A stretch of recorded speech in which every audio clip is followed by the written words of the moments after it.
వెక్కిరింతలు లెక్క చేయకు,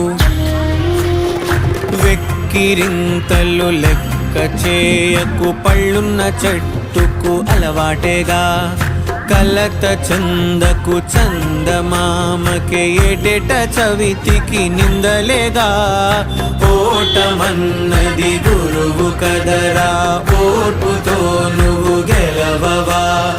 రేపుకే దిక్సూచి నిన్న రెక్కలే చుక్కానిరా. నీరు